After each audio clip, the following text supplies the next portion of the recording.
Olá amigos, estamos de volta para mais um programa Despertar. Hoje temos de volta a doutora Débora Maciel Cavalcante Rosa, que é diretora executiva do Hospital Estadual de Bauru. Ela já esteve conosco, falou bastante sobre radioterapia, falou sobre a vida particular.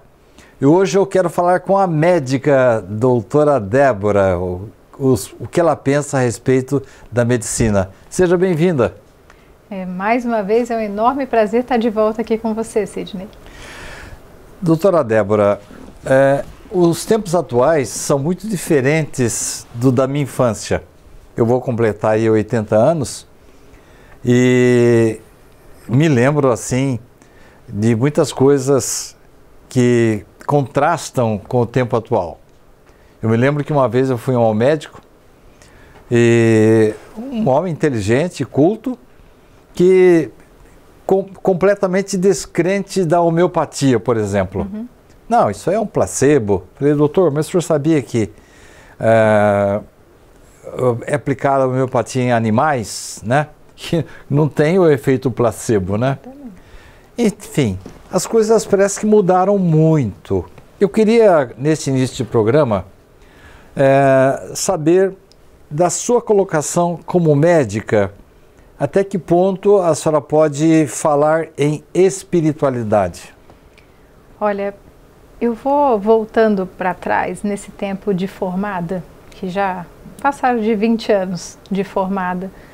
E quando eu tinha, na época da minha formação ainda, e que eu já tinha essa vontade de entender a espiritualidade, essa forma mais humanizada, eu lembro que eu conversava muito com os pacientes e na minha turma eu já tinha meus amigos de turma falando assim, se você ficar nessa linha de tratamento e consulta em si, você vai passar fome. Você não vai conseguir ter sucesso, você tem que ser mais objetiva, não fique conversando querendo saber da vida da pessoa, essa parte espiritual. E eu lembro que na época eu ficava bem frustrada.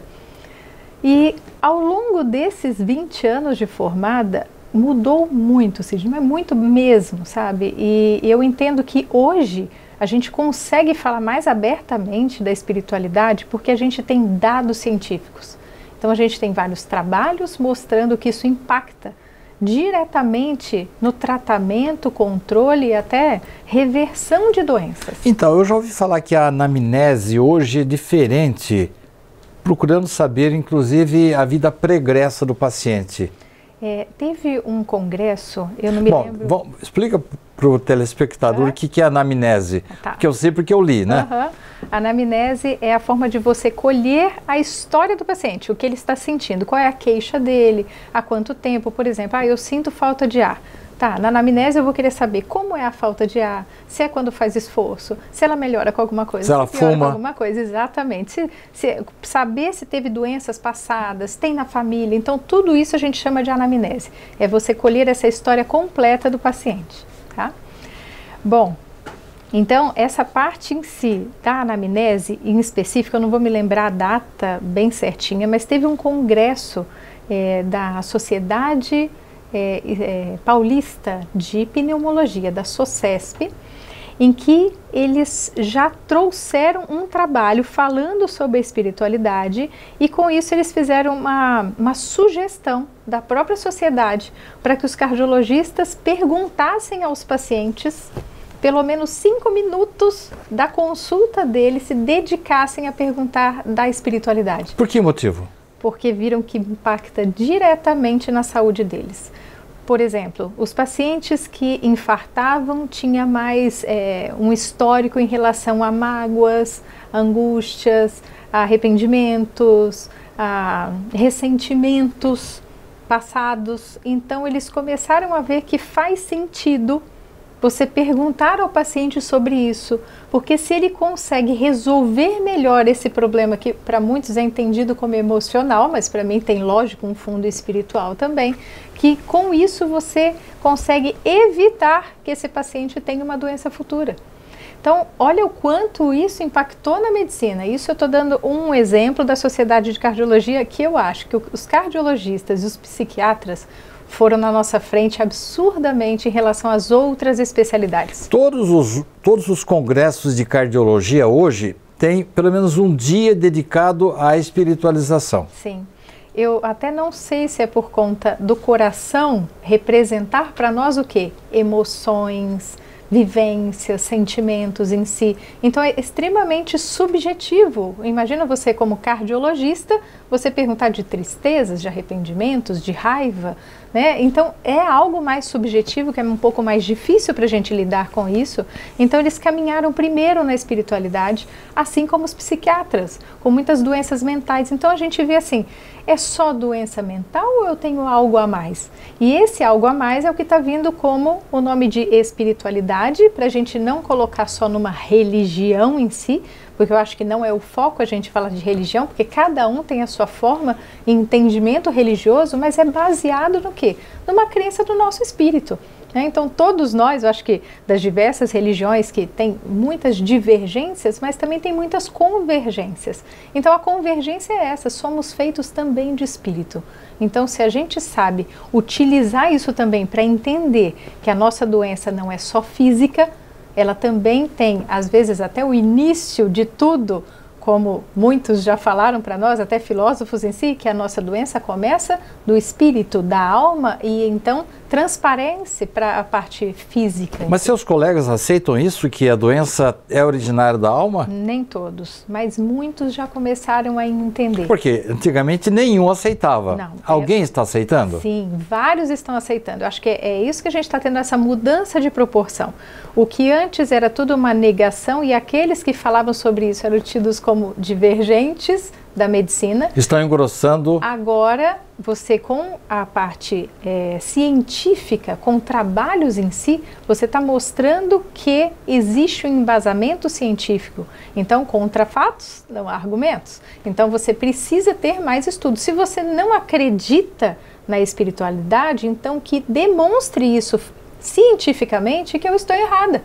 Porque até então os trabalhos estão mostrando que a gente está correto. No próximo bloco, eu vou perguntar para a doutora Débora se ela teve alguma experiência que, na parte espiritual, que influenciou o seu trabalho como médica. Não saia daí. No instantinho estaremos de volta nesta entrevista muito gostosa com a doutora Débora Maciel Cavalcante Rosa. Voltamos já já.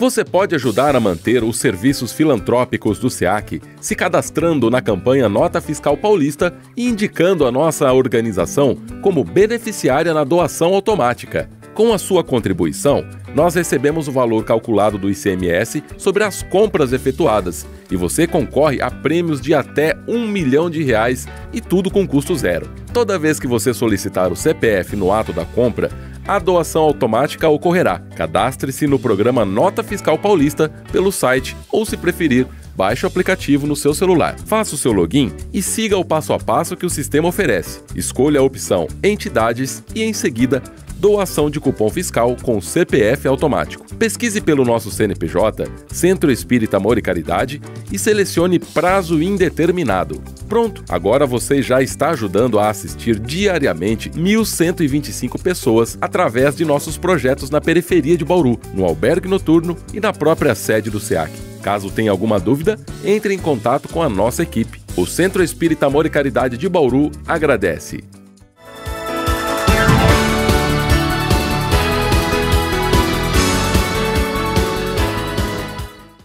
Estamos de volta com o Despertar de hoje, que está entrevistando a doutora Débora Maciel. Doutora Débora, houve algum momento na sua carreira de médica que a espiritualidade influenciou na sua decisão como médica? Não só uma, várias. Eu entendo que nós, da área da saúde, vou colocar, assim, no meu caso como médica, eu me sinto uma pessoa privilegiada em relação ao entendimento e a forma de presenciar realmente a espiritualidade no nosso dia a dia. Eu entendo que é só a gente ser um pouquinho mais observador na medicina que você começa a notar isso com frequência. Então eu vou trazer alguns exemplos para você que isso eu vivenciei e lógico que cada vivência que a gente tem corrobora para o que a gente acredita, né? O que a gente vivencia, a gente vê que são fatos e não são só suposições.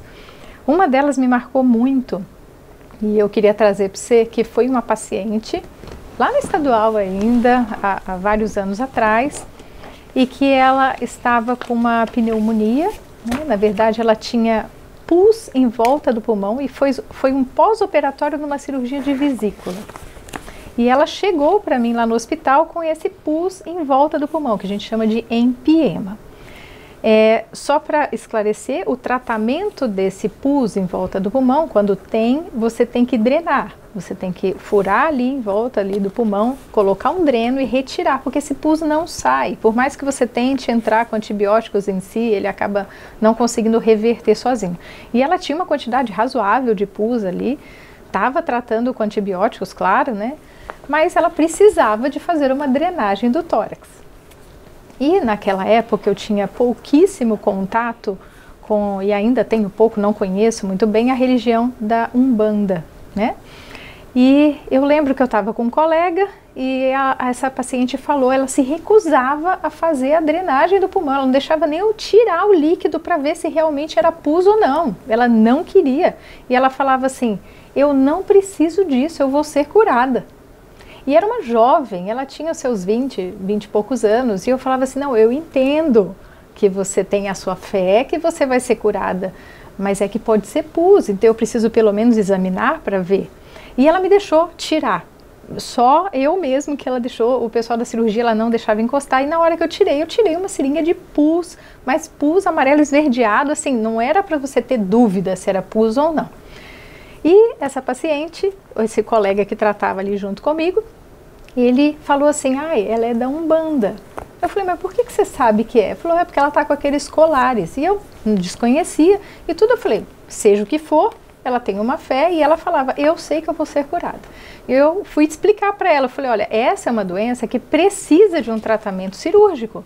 Não tem como você ser curada se a gente não fizer esse procedimento cirúrgico.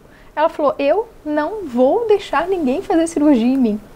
E a paciente estava lá, com aquele pus em volta do pulmão. E eu angustiada, eu falei, vamos negociar. Porque nessa hora a gente tenta fazer o possível, né, com o paciente para a gente tentar fazer o melhor tratamento. Eu falei, vamos fazer assim, eu posso te dar 24 horas para ver se você melhora? E se até amanhã você não for curada, você concorda comigo que vai precisar fazer uma cirurgia para retirar esse pus? Ela falou, concordo. Nossa! Aí meu marido até falou assim, nossa, você colocou prazo até para espiritualidade? Eu falei, não, mas é que eu tinha que, de alguma forma, tomar uma providência porque ela podia piorar. Por você operaria ela na hora, né? Exatamente. E daí ela topou. E eu fui tranquila para casa, falando, até que enfim eu consegui convencê-la que ela vai operar.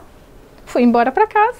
No dia seguinte, como prometido, eu fiz o exame de imagem para rever o pulmão dela. E em 24 horas se resolveu. Ela não tinha mais nada no pulmão. Aí eu ficava assim, não é possível. Porque eu tinha feito o raio-x no dia anterior. Você tinha o antes e o depois? Eu tinha o antes e depois, estava tudo documentado. E eu falava assim, não é possível. Aí eu falei, vou fazer uma tomografia. Aí ela deixou eu fazer a tomografia e ela falava assim, agora eu vou embora para casa. Aí eu, não, mas fica aqui mais um pouco, porque vai que ela, não, eu quero ir embora. E ela assinou a alta a pedido, porque ela não quis ficar e eu ainda estava insegura de mandar ela embora para casa depois de todo esse quadro. E aí eu lembro que assim, uma pessoa quando pede alta do hospital, ela não tem direito a retorno, nada, ela está abandonando o tratamento. Então ela nem ia voltar comigo no ambulatório para poder acompanhar o que aconteceu. Eu lembro que eu anotei no pedacinho de papel o telefone da clínica onde eu atendia e eu pedi para ela. Eu falei, me procura lá daqui tipo uma terça-feira. Eu falei assim, me procura na sexta-feira que eu vou estar lá na clínica. Eu não vou te cobrar consulta, não se preocupa, mas por favor, volta lá e faça um exame de sangue, um hemograma, só para eu ver se está tudo bem, né? Para eu poder acompanhar um raio-x e hemograma. Foi isso que eu pedi para ela. Ela falou, eu vou voltar. Pois ela foi embora, morava em outra cidade, não morava em Bauru. Na sexta-feira ela estava lá, bonita, maquiada, linda lá.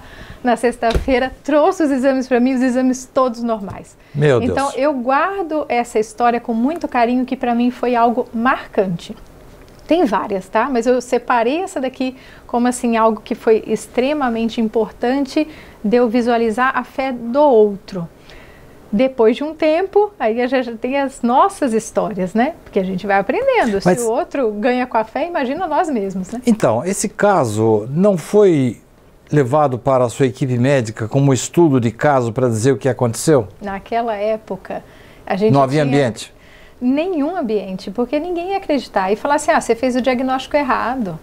Na hora que você puncionou, você achou que era pus e não era. Eu falei, mas eu mandei para análise. Então, assim, não tinha essa facilidade, né? E sempre entendendo que o problema foi que você não fez o certo, por isso que você está dizendo que foi curado dessa forma, entendeu? Não havia receptividade para isso? Nenhuma receptividade. Provavelmente esses médicos todos eram como aquele que disse para mim que a homeopatia serve para nada. Não serve para nada, exatamente. E aí a gente tem outras experiências, aí eu tive comigo mesmo. Eu comecei com dores articulares, não sabia o que era, investigando, viu que eu estava com hepatite. Do nada, eu apareci com hepatite, antes do meu segundo filho. E eu investigando, só viu que era uma hepatite, ninguém sabia por quê, todos os exames que eu colhia, ninguém achava a causa, e eu teria que fazer uma biópsia hepática. E eu falei assim, eu não tenho nada. Aquilo ficava na minha cabeça assim, você não tem nada. Tenha fé, isso não vai acontecer. Eu lembro que na época ainda tinha aquelas pílulas do Frei Galvão. Sim. E trouxeram para mim. Essas pílulas chegaram para mim, porque a espiritualidade trabalha, que a gente nunca sabe como, né? Chegou para mim. Eu falei, vou fazer isso. E eu tinha uma fé que era naquele momento inabalável. Quem dera a gente tivesse a fé sempre, né? E eu falei, eu não tenho doença, eu não vou ter isso. Fiz a novena, né, do Frei Galvão.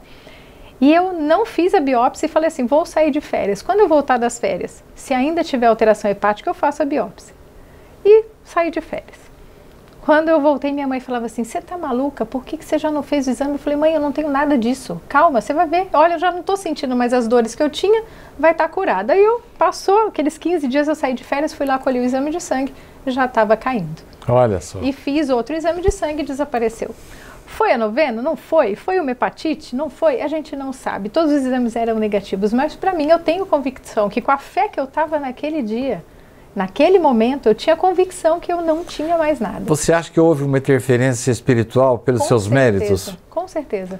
E eu acho porque que assim, de tanto você cuidar das pessoas, a espiritualidade começa a cuidar de você. E são diversos exemplos que a gente tem possibilidade, por isso que eu falo que eu me sinto privilegiada na medicina.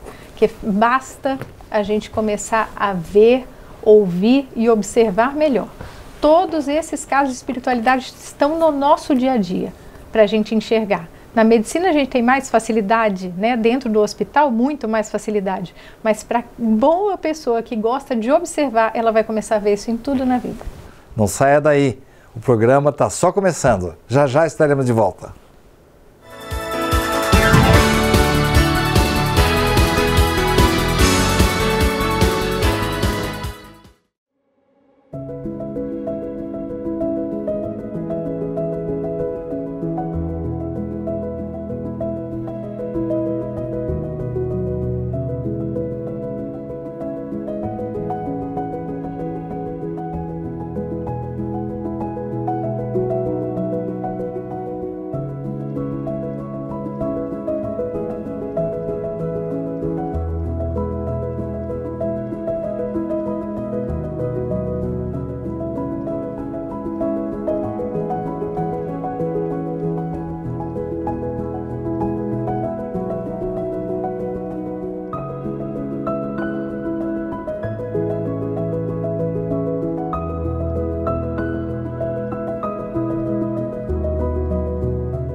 Estamos de volta para o último bloco do programa Despertar de hoje com a doutora Débora Maciel. Doutora Débora, o fumo ainda provoca muito câncer? Muitos. O cigarro ele é indutor de câncer, e isso é importante a gente dizer, que é no corpo inteiro, que às vezes as pessoas acham que ele está relacionado a câncer de pulmão. Não, ele está relacionado a câncer, qualquer câncer no nosso corpo. Quer dizer então que todo o esforço da medicina para curar o câncer precisaria ter um reforço aí teórico nos hábitos das pessoas? Sim, e a gente vê que a indústria do tabaco está modificando. Ela está modificando o cigarro da forma que a gente conheceu, de papel, de palha em si, e agora fazendo esses cigarros eletrônicos, que também mantém a pessoa na dependência química, que é uma dependência química, é uma doença, não é só um hábito, porque não tem vergonha na cara e não quer parar, não, é dependência. A gente precisa entender uma pessoa que fuma como uma pessoa doente, né?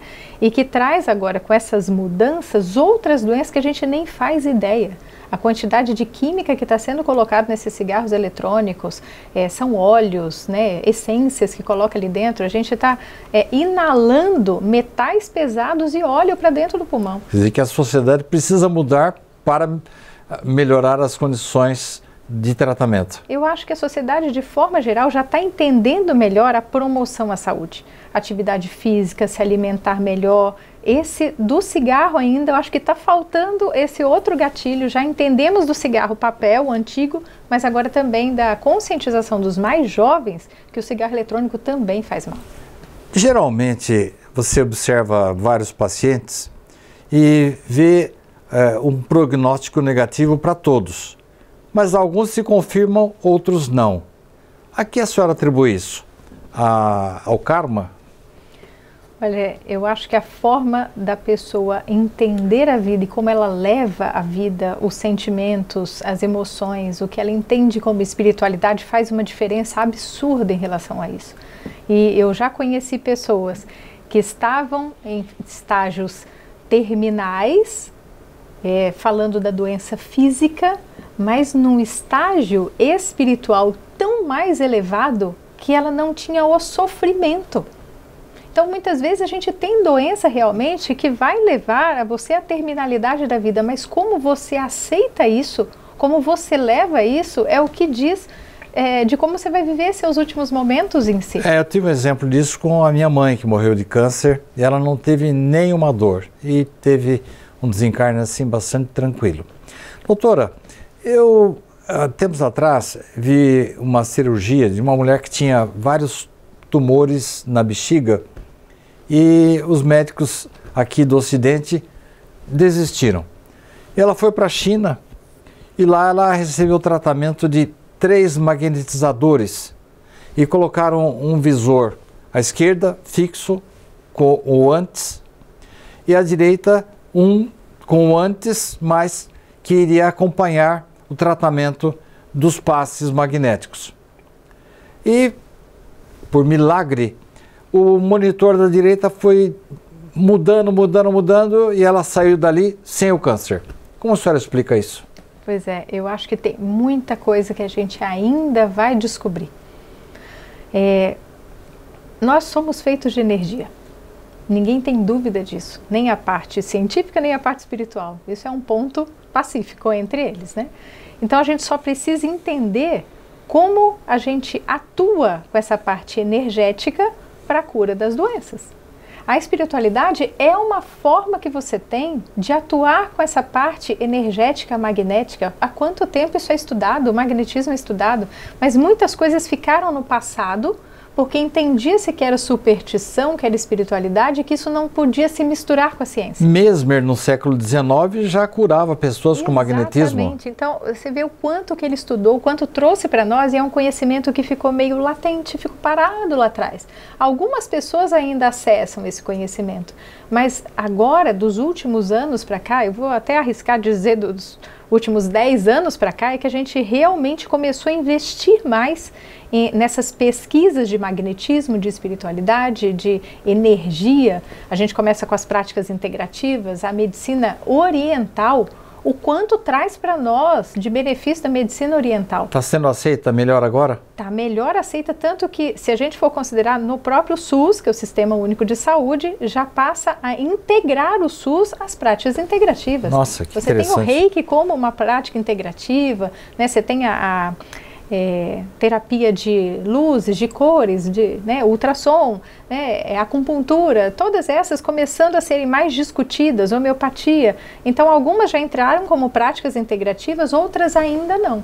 Doutora, é quase que voz corrente nas religiões e nas filosofias que, desde Sócrates, Pitágoras, que os pontos escuros, que Meimei chama de pontos mortos da alma, viram doenças, transformam-se em doenças.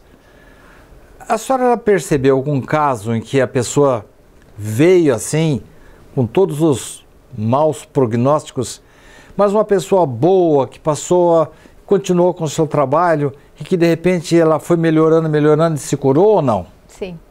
Eu lembro de uma amiga, até eu fiquei muito emocionada em ouvi-la, né? Ela teve um câncer de mama, ela já estava no estadio bem avançado e foi fazer a quimioterapia, mas olha que interessante, a cada vez que ela ia fazer a sessão da quimioterapia, ela não sofria achando que ia passar mal, que ia ter problemas, mas ela orava naquele momento e falava para ela mesma que isso seja a solução abençoada para que o meu corpo consiga se reerguer e se recuperar. Estava curando a sua própria alma. Exatamente. E assim, você tem em vários locais, né, pessoas que trabalham essa autocura. Eu não lembro bem o nome, porque existe um nome para essa linha de pensamento em si, mas as pessoas conversam com as próprias células e conseguem causar regeneração de células de doenças e curas de forma geral, que a gente chama que é a fé, que não conseguimos pegar, né, não tem nada palpável em relação a isso, mas que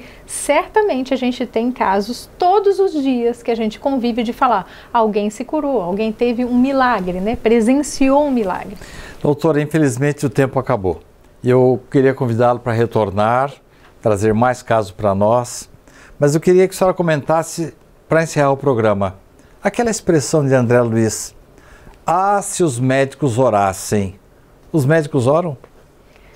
Eu acho que sim, oram, todos eu não posso dizer, mas eu acho que se a gente aprendesse a ser um instrumento melhor, porque a oração ela vai canalizar você com o lado espiritual para que você seja um instrumento, e eu entendo que nós somos instrumentos aqui, a gente tem lógico o nosso próprio conhecimento, mas através dessa oração a gente pode potencializar as nossas ações com as outras pessoas que a gente esteja tratando. Muito obrigado pela sua presença. Eu que agradeço. E muito obrigado a você. Na próxima semana estaremos de volta.